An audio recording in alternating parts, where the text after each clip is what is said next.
You can say whatever you want about me. You can call me arrogant. You can call me anything you want, but you cannot call me a quitter. I didn't quit. So that's the difference. When it was hard, I did it anyway. I know a lot of broke people who are very arrogant. They'll come along and go, I think that's a scam. Oh, do you, Brokey? Oh, Brokey thinks it's a scam. Oh, tell me again about how my online educational platform, the biggest in the world, which I've built when I'm flying around in my private jet. Tell me again about how I'm out here to scam you of your fucking 36 pounds. Most people are trying to do the smart work before they do the hard work.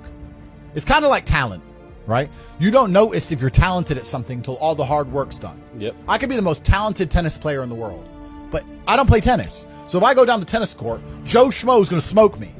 I don't get to see my talent until I've worked so hard that I'm in the top 1%, and now I'm beating them because I have some God-given gift. Yeah. You understand? Yeah. You have to do the hard work first. If there's no hard work, there's no smart work. So someone's going to sit there and go, I work smart, I don't work hard, so I only have to work an hour a day. If working smart gets you a lot done in an hour a day, then you should work smart for 12 hours a day and get 12 times the work done. I am absolutely and utterly a believer in hard work.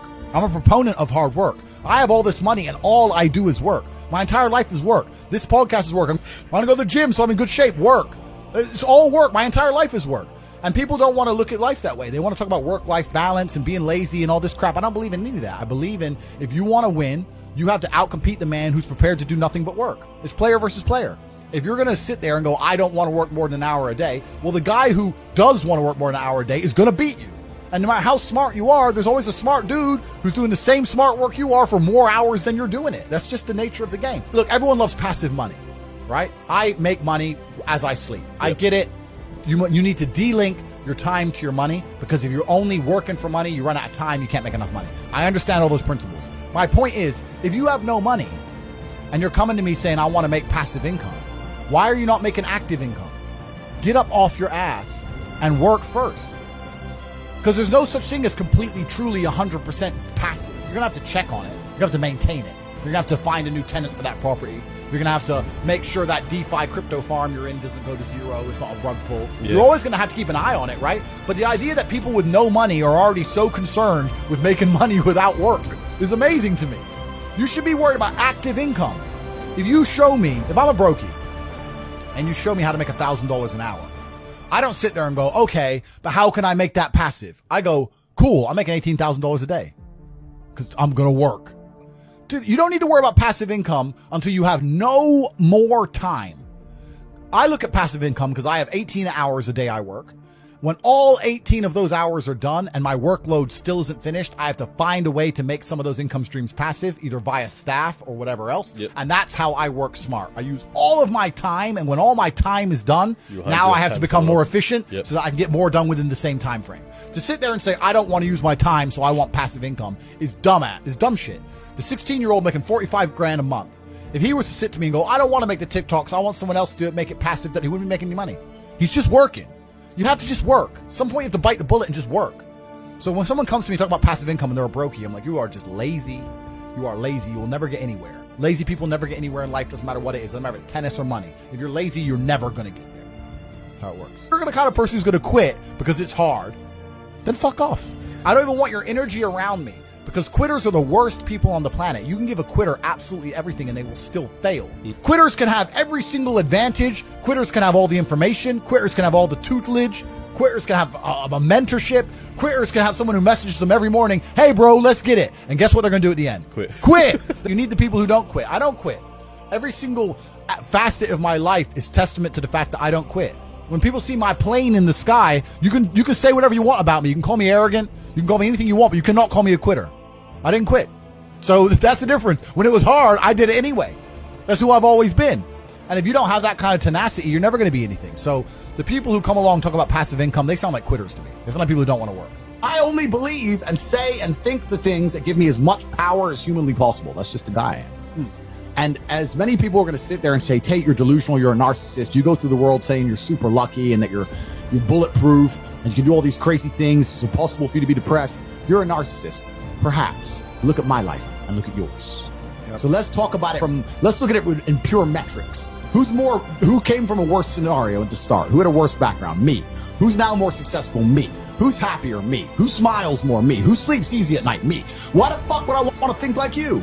If thinking this way makes me a bad person, but I get fucking fantastic results from my entire life, and everybody close to me gets fantastic results from knowing me, and everybody close to me absolutely adores me, why would I want to adopt your thinking and be a sad fucking sack of shit sitting on the internet trying to cancel people like a dork? I don't want to be my enemies. There's not a single enemy I have that I'm remotely envious of in any regard. Every single one of them has a shit life and a shit existence. I already won. God's already punished them. God's already rewarded me. I know these things. I'm the luckiest man on the planet. You have to say these things and you have to truly believe them. Do you deserve to be happy? I think a man should have absolutely no interest in whether he's actually happy or not. If I wake up and I'm unhappy, I will do the exact same things as if I am happy. I will go to the gym the same. I will work the same. How I feel has no impact on how I live my life. I don't think happiness as an index is a healthy view for a man to have on life success. What I think for a man, if you're waking up and going, oh, am I happy, am I not? You're looking at life wrong. I think of a man, if you put happiness if you move it down the scale, right? And you start looking at, am I successful? Am I competent? You know, am I achieving things? Am I respected? If you start to look at these indicators of your life, you're going to end up being happier without actually analyzing if you're happy or not. Genuinely, every single person watching this, go look in the mirror after this stream, go into the bathroom, look in the mirror. Do you deserve to be happy? Look yourself in the eye. The answer is probably fucking not. You don't deserve it. Damn. When you're hungry, it's your body telling you need to eat some food. That's fine. You react to that. When you're depressed, your body's telling you need to change your life. And if you're feeling that for long periods of time and then not changing your life, well, you don't deserve to be happy. You don't deserve it. Everything in life that is valuable must be earned. Peace of mind must be earned. Happiness must be earned. I'm happy because I earn it. I get to be top G. Of course, I'm fucking happy. I'm me. When I look at the lives of people who tell me they're depressed, I look at them and think, you know what? If I was you, I'd be fucking depressed. Facts. If I was you, I'd be depressed. So of course you're depressed because your life is shit. But whose fault is that? Yeah. That you have to take some personal responsibility for it. And what they'll do is they'll try and outsource it. Well, I had a bad star, or this happened to me, that happened to me. World ain't fair. Suck it up, buttercup. Shit happens to everybody. I could sit here and be an unsuccessful piece of shit, and I got 10 stories to tell you why I have excuses to do exactly that. And here I am, top G. So that's life. That's life. You have to get shit done. So yeah, if you live a depressive life, you're going to feel depressed. If you lived my life, you wouldn't feel depressed. So now you know what to fucking do. Now you're either going to get up and do it, or you're going to sit there and stay depressed. And that's why these people are so desperate to defend the idea that depression can't be solved. When you tell the world that depression can't be solved, what you're doing is absolving yourself from all responsibility. I no longer have to stand up and work hard and try and be something because it doesn't matter how hard I work because I'll be depressed anyway. They know that's a lie. They're just trying to they're being ignorant on purpose to avoid doing the hard work. That's all it really is. So a lot of people are labeling themselves, and I absolutely refuse to take my own power away. There are so many things in the world trying to kill us. Like, you got enemies, you got people on the streets with blades, you got bacterias, fucking lions. Oh, I've got enough enemies, bruv. Sharks want me dead. I've got enough enemies. Why am I going to take my own power away? Another thing that's really important, I say this all the time. Nearly every word that comes out of my mouth is self-hypnosis. Every word that comes out of my mouth is self-hypnosis. And it's the same for everybody watching this. Every single word you speak is self-hypnosis. Every single thing you say out of your own mouth is almost more important than the things you hear from other people. Amen. You can't be sitting there saying, I'm depressed. I got a generational curse. I'm unlucky, bro. You can't be saying these things because you're reaffirming them within your mind. I don't do that. I said at the beginning of this stream, I do not believe in things that take away power from me. I only believe in things that make me more powerful as an individual. Now, I cannot deny that feeling depressed is real because every single human on the planet sometimes feels depressed. Feeling depressed is real, but being a depressive or having depression is something else. I accept that if I do feel depressed or I do feel sad or I do feel negative, which is actually very rare for me, but if it does ever happen, I understand I'm human and it's an emotion I'm going through and it will pass. People who have depression believe that they have a disease that can't be fixed and can't be cured. You are handing your power away. You're giving your power to an outside source and you're saying that I have no control over this. It doesn't matter what situation you're in. You need to at least believe you have some degree of control. When I say depression isn't real, I'm not saying you don't feel depressed. I'm saying that you can fix it. It's not a disease that you caught from the sky. You can fix it by taking control of your own mind. And this is what people really don't yet understand. There's only one thing on the planet you actually have control over. You can't control the weather. You can't control your health. You can get a brain aneurysm or a heart attack. You can't control other people. The only thing you can actually really truly control is what you think. That's the only thing you can change in real time. You can be thinking of red and change it to blue. So why are you not controlling your own mind? It's your asset. It's your ally. It's your friend. Why would you make an enemy out of the only thing you have control over? I refuse to do that. It doesn't make sense to me. The worst thing on earth that could happen to a man could happen to me. And I guarantee you, I would still label myself happy. I'm happy because that's who I am. That's how I view myself. That's what I've decided. If you truly want to win, you can't only want to win when you're happy, and you can't only want to win when you're motivated, because you're competing against people like me who want to win all of the time. And unfortunately, it's player versus player. Every single girl that you want, every single dollar that you want, I also want.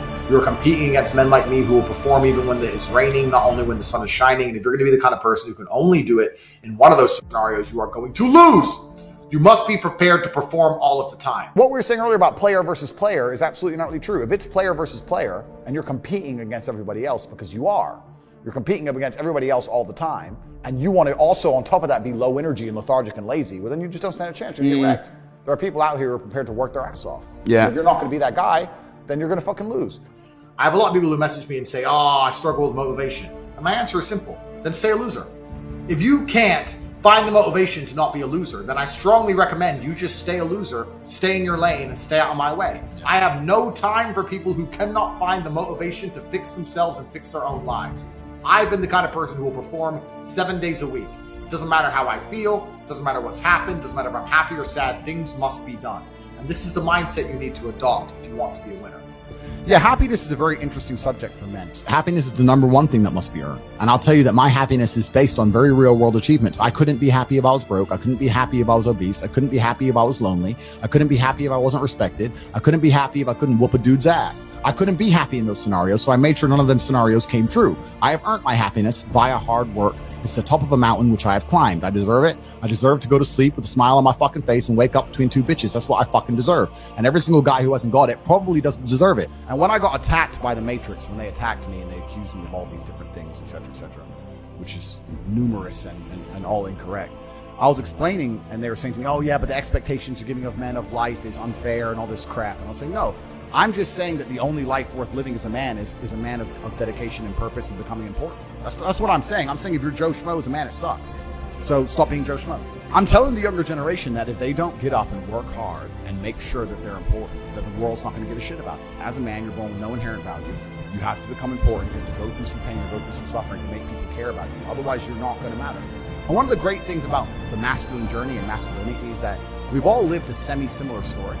It's kind of cool. Like, we've all been the teenager, gets heartbroken. We've all been unimportant. We've all worked hard and then started to get some clout. And then we've all kind of lived the same kind of journey. So I say to everybody out there, yeah, if you don't follow that path and follow that journey and in one way or another get to the top, whether it's fighting, whether it's comedy, whether it's musician, whatever it is, if you're just going to stay somewhere near the bottom and then at the age of 44, email me saying I'm depressed, well, of course you're depressed. You're a fucking loser. Yeah. But that was your choice. Because you have to build yourself as a man. If you decide not to build yourself, then your life's going to suck. I can't imagine life as a man who wasn't competent, but I know for sure it must be miserable. It must be miserable. Mm-hmm. You're a feather in the wind. You're just being blown by the tides of life, and you're just getting knocked from place to place. And you've handed all control of your life over to somebody else. And those people who you've handed control over to, whether it's the government, whether it's your job, whether whoever it is, they care about you less than you should care about yourself. And it's just a bad decision to make. Why would I see somebody as my equal? Why would I sit there and see you as my equal when I've suffered my entire life to be valuable and you've refused to suffer and just sit around on your ass all the time? Good. When I've gone through endless pain to be the man I am, and then you just sit there and talk like we're equals. We're not equals. I've been through shit. You decided not to go through shit. That's fine. That was your life decision. That's your prerogative. Yeah. But you have to live with those decisions. Mm-hmm. You can't complain now that I get to be top G and you don't. That was your choice. Yeah. So it's kind of, that's the thing about being a man, and that's what I was saying to the kids. It's like, look, you need to get up, and it's going to be very, very difficult. The world's getting harder and harder, especially for men. It's all clout. It's all status. There's no way you're going to matter unless you get up and you work extremely hard. And for some reason, they thought I was toxic and I had to be believed. That's what they wanted me to do. They wanted me to quit and be demotivated. And I'll make it clear now, I've been massively successful on my new platform, Rumble. But even if I had one subscriber, I would be posting just like before, podcasts just like before. I'm indefatigable. I do not give up. I do not get tired. I do not quit. That's what they want. That's what the enemy wants from me. They want to try and win a war of attrition. They want to wear me down and hope I quit and give up and go, I'm not getting any traction now. I don't have YouTube. This is going to be hard, etc. I am not that guy. I'm not that guy. I'm the guy who keeps going. And if you're truly indefatigable in life, And perspicacious, that's my favorite saying, the one I say all the time. Unmatched perspicacity coupled with sheer indefatigability makes me a feared opponent in any realm of human endeavor. It's absolutely and utterly true. If you pay attention to the things that are happening around you and you do not quit, you will be a dangerous opponent in any realm of human endeavor. It doesn't matter what you try and do. Cancel me. Fucking cancel me. Cancel me again. Do it again. It ain't going to change anything. I'm a man who lives true to God and says what he means and means what he says, and I know the things I say are good for society and good for the world. I didn't put a fucking magic spell on anybody. The reason people listen to me is because they like what I say and they know that I'm telling the truth. That's the reason I am here. And I'm going to continue to do that. And there's nothing anybody can fucking do about it. There's something that's so brilliant, so it's satisfying to your core. It's like an evolutionary adaptation when you feel genuine competence as a man. There's something that oozes from you. Look at James Bond. The reason James Bond is James Bond is because he's good at everything. He can drive, he can fight, he can shoot, he's got all this money, he's smart, he's suave, he's a millionaire, whatever. That there's something about having competence as a man that genuinely satisfies your soul. How can I go to sleep and be sad at night when I know that I'm one of the baddest motherfuckers on the planet? When I know there's not a single scenario in which somebody paired against me will be happy about the pairing. The crazy thing about life and the crazy thing about war, it's always been the same. Getting money and getting status is absolutely and utterly important, because without those things, you're going to end up at the bottom of the ladder. Even if you're on the right team, you're going to end up at the bottom of the ladder, right? So if, let's say, a country, whatever it is, America, were to conscript right now and go to World War III, if you have no money and no real skills, you're the dude who's in the trench getting blown up. You're the fucking cannon fodder. You're the guy walking over landmines to clear them out. But if you're rich or intelligent or have unique skills, then you might be the engineering corps, or you might be an officer, or you might be something else, right? So even in the worst possible cases, even the idea of World War III and mass conscription, having money and status and skills are still going to save you from ending up being the guy in the foxhole just getting blown to fucking smithereens for no reason. You always have to be that guy. So you always have to be upgrading and improving yourself. I'm telling you now, there is not a military alive that would conscript me and allow me to go die as a fucking GI nobody. They'd say the way he can motivate people, this motherfucker's an officer. We can't let him die. We can't let Top G die. That's bad for the morale of the army. But they'd protect me. They'd say, put Top G in the fucking somewhere safe. I'm like, nah, I'll go out the front line. Like, no, sir, you're too important for the front line. And that's because of the man I built myself to be. And it's been that way since the dawn of human time. You can protect yourself against the worst possible scenarios in life that can possibly happen to you by just becoming a man of genuine competence and skill. And that's why I don't understand how these men are just waking up each day and not trying to do exactly that. It's crazy. And it's actually amazing. The answer to 99% of questions or conundrums or scenarios that people come up and ask me, 99% of the time, the answer is work harder. My girl left me. What do I do? Hit the gym. My friend died. What do I do? Become exceptional. I'm sad. What do? Train. Like, the answer is nearly universal. Yep. It's always working harder is never going to not help. No matter what scenario you're in, working harder is never going to not help you. And it's amazing that I give different versions of the same answer for 99% of the questions I'm asked. Work harder. If you have a problem, whether you're broke, whether you're out of shape, whether your fucking friend dies, whether your girl leaves you, whether you're depressed, whatever it is, working harder is almost always the answer. So you know what you need to do. You need to do it. And what's amazing, again, is kind of like the antidote. If you take the antidote before the poison, then you never get sick in the first place. If you're always working as hard as possible, if you're always working your ass off and trying to be the best version of yourself every single day, then you never get sick in the first place. You're already working. You're already taking the antidote. So things can't attach to you. They can't get hold of you. If my best friend or the worst thing that could possibly happen is my brother, or anything happened to them, I know they'd live forever because I'm already amazing. I get to keep them alive forever because I'm already amazing. I've already done the work. I've already taken the antidote to the poison. So if you're working as hard as possible all of the time, then you already have all your answers before the problems even appear. I was working my ass off before the Matrix canceled me. And then the Matrix canceled me and I continued to work my ass off. And here I am, more famous than I was before the cancellation. Why? Because I already had momentum. I already had speed. I'd already taken the antidote to cancellation before they fucking hit me with the poison. Working hard is the antidote to everything. So why don't you just do it in advance? Why don't your life just become work like mine? Why don't you just dedicate yourself to a cause and fucking get up and do what you're supposed to do every single fucking day? If you do that, there's very little weapons that the Matrix can forge to attack you with. It's genuinely true.